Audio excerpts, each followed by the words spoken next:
ভাৰতৰ মাননীয় প্ৰধানমন্ত্ৰী নৰেন্দ্ৰ মোদী ডাঙৰীয়াই হাতীবন্ধু হিচাপে লগতে তিনিচুকীয়া জিলাৰ বাৰেকুৰি গাঁও অঞ্চলৰ যি হলৌ বান্দৰৰ কথা আজি মন কী বাততে হওক বা অসমৰ ৰাইজক দৃষ্টিগোচৰ কৰিছে। তেনে ক্ষেত্ৰত আজি নগাঁও জিলাত ভাৰতৰ প্ৰধানমন্ত্ৰীয়ে চিন্তা কৰিছে যে কেনেকৈ পাহাৰ সংৰক্ষণ কৰি ৰাখিব পাৰি, কিন্তু অসমৰ আকৌ বহু বন বিষয়াই কেনেকৈ পাহাৰ ধ্বংস কৰিব পাৰে এই কথাটোতহে প্ৰতিযোগিতাত নামিছে। গতিকে এই গোটেই ঘটনাটো মই ভাৰতৰ প্ৰধানমন্ত্ৰী মাননীয় নৰেন্দ্ৰ মোদী ডাঙৰীয়াকো মই লিখিত অভিযোগ দাখিল কৰিম, যিহেতু ভাৰতৰ প্ৰধানমন্ত্ৰী মাননীয় নৰেন্দ্ৰ মোদী ডাঙৰীয়াই হাতীবন্ধুৰ কথা চিন্তা কৰিছে, পাহাৰ ৰক্ষা কৰাৰ কথা চিন্তা কৰিছে, তিনিচুকীয়াত বাৰেকুৰিত হলৌ বান্দৰ ৰক্ষা কৰাৰ কথা চিন্তা কৰিছে।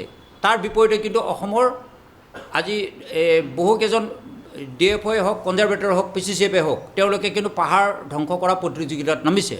গতিকে মই তেখেতসকলৰ নামৰ ওপৰত মই ভাৰতৰ প্ৰধানমন্ত্ৰী মাননীয় নৰেন্দ্ৰ মোদী ডাঙৰীয়ালৈকো মই লিখিত অভিযোগ দাখিল কৰিম। আচৰিত কথাটো হ'ল, যিকেইটা ঠিকাদাৰ প্ৰতিষ্ঠানে এই 1 হেক্টৰ মাটিত তেওঁলোকে পাহাৰ খনন কাৰ্য কৰিলে, মাইনিঙৰ এটা নিয়ম আছে যে তেওঁলোকে 1 হেক্টৰ মাটিত যদি তাত পাহাৰ কাটে তেতিয়াহ'লে তাৰ বিপৰীতে কেম্পা নামৰ এখন আঁচনিৰ দ্বাৰা বনাঞ্চলৰ বাহিৰত যিকোনো এটুকু ঠাইত তেওঁলোকে 1 হেক্টৰতকৈ বেছি মাটিত গছপুলি লগাই দিব লাগিব।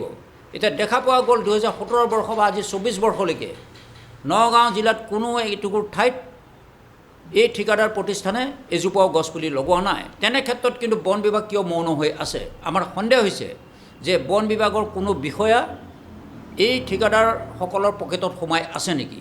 গতিকে এই বিষয়ে মই মাননীয় মুখ্যমন্ত্ৰী মহোদয়ক আমি দৃষ্টিগোচৰ কৰিছোঁ আৰু গোটেই বিষয়টো মই তথ্য জনা অধিকাৰ আইনৰ আধাৰত তথ্য সংগ্ৰহ কৰি মই মাননীয় সুপ্ৰিম কোৰ্টত এই গোটেই বিষয়টো লৈ যাব বিচাৰিছোঁ।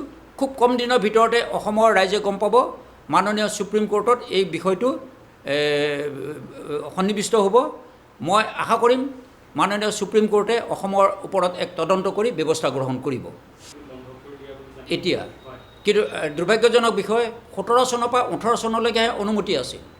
যদি 2024 চনৰ জানুৱাৰী ফেব্ৰুৱাৰীত বন্ধ কৰিছে বা 2025 চনত জানুৱাৰী ফেব্ৰুৱাৰীত বন্ধ কৰিছে, তেতিয়াহ'লে এই ফটোবিলাকে প্ৰমাণ কৰিব যে নগাঁও জিলাত কিমান অংশ অনুমতি লোৱাৰ পিছত কিমান বেছি অংশ পাহাৰ কাটি দিলে।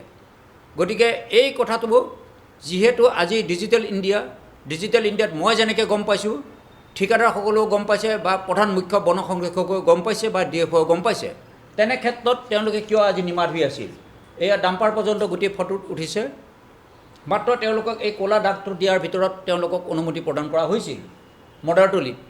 কিন্তু আপুনি চাই 18, 19, 20, 21, 22, 23, 24 যদি আপুনি ছেটেলাইট ইমেজৰ ফটোখিনি চাই, উপগ্ৰহ ফটো চাই, তেতিয়াহ'লে আপুনি গম পাব সম্পূৰ্ণৰূপে মদাৰতলি যিটো সংৰক্ষিত বনাঞ্চল তাত সম্পূৰ্ণৰূপে শেষ হৈ গ'ল।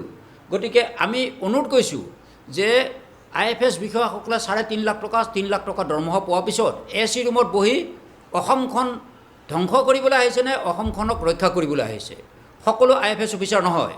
যিকেইজন IFS অফিচাৰ, কনজাৰভেটৰ, DFO এইটোৰ লগত জড়িত হৈ আছে, মই তেখেতসকলৰ ওপৰত মাননীয় মুখ্যমন্ত্ৰী মহোদয়ক অনুৰোধ কৰিম যে অনতিপলমে নগাঁও জিলাৰ হোজাই আৰু নগাঁৱৰ লগত জড়িত কনজাৰভেটৰ আৰু PCCF, CCF 18 পৰা বুলি বৰ্তমানলৈকে যিয়ে এই মাইনিঙৰ পাৰ্মিশ্যন দিছিল তেওঁলোকৰ ওপৰত আইনী ব্যৱস্থা গ্ৰহণ কৰিব লাগে।